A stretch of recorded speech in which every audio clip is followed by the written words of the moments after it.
Yes, Your Honor. Balik lang tayo saglit doon sa Balog-Balog.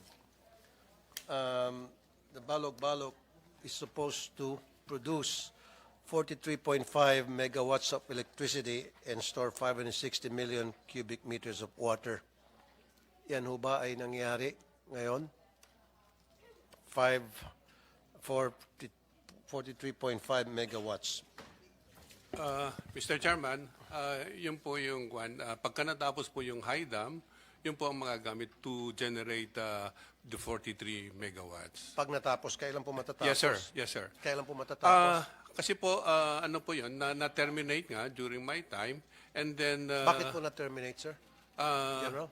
So far as yung report po sa ng NIA, nagkaroon po ng slippage na more than 15. Ano po? Nagkaroon po ng slippage ng Define slippage po. yung delay po. Delay. Sir, ng Sapos na nabagit mo kanina, meron mga kumukontra-kontra. Sino yung mga kumukontra-kontra? yung mga kwanong po, sir, yung siyempre yung mga tao rin dahil yung Pwede natin makuha yung mga pangalan ng mga tao? Sina? Pwede natin makuha yung mga pangalan nila? Yung mga nakatira rin po doon. So, ibig sabihin may problema sa right of way? Talagang meron naging problema din po yan, kaya Okay, nagkaroon kaya po ng naging delay, problema sir. yung right of way. Yes, sir, yes, sir. Pero na-solve Okay. din po natin, sir. Teka muna. Yes, sir. Di ba bago kayo mag-implement ng project, sinusolve nyo muna yung problema sa right of way? Naayos nyo muna yan? So, ibig sabihin, nagpa-implement kayo ng project na hindi nyo pa naayos yung right of way. Yes, sir. May mga kasing Hindi, proseso. sandali lang po, General. Yes, sir. Sabi mo kanina, pinabayaan lang kita magsalita. Sabi mo, maraming pumapalag-palag. Okay? Now, galing mismo sa inyo yun. Now, tinatanong ko sino mga pumapalag-palag. Bigyan mo sa akin mga pangalan. Yes. Sabi mo, problema sa right of way. Di ba? Nandito kayong lahat taga niya, mga engineers and all. Ano na yung proseso? Kasama sa dapat na ginagawa nyo na bigyan ng solusyon o ayusin o tapusin ay yung problema sa right of way bago sa implementasyon ng isang proyekto. In this case, the project has been implemented without considering the right of way issue.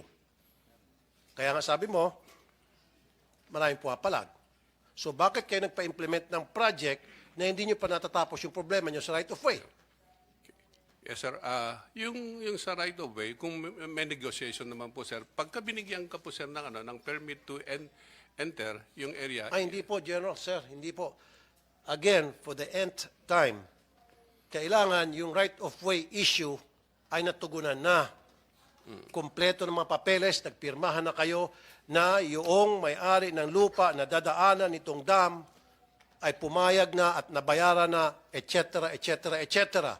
Nang sa gayon, wala nang papalag kapag ginawa na yung proyekto, tuloy-tuloy smooth sailing, ika nga. In this case, hindi. Nag-implement kayo nang hindi pa tapos ang issue sa right of way. And this is a rampant problem, Mr. Chair.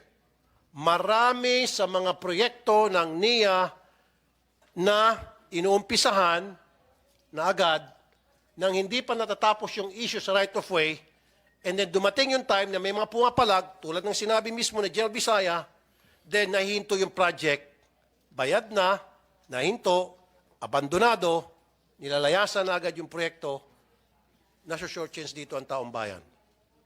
Doon po ito po ang ating isa sa matatalakayin dito. Bakit kasi kayo nag-implement ng mga proyekto nang hindi nyo pa natatapos yung issue sa right of way, at I need the list of projects na nagkakaproblema sa right of way because that will tell us na merong nangyaring anomalya at meron dapat managot. Again, for the second time, Engineer Guillen, give me a list of all your projects pending right now dahil sa issue sa right of way. Sa next hearing, give me a list of those. Yes, Your Honor. We'll give you a list. And if I may add, sir.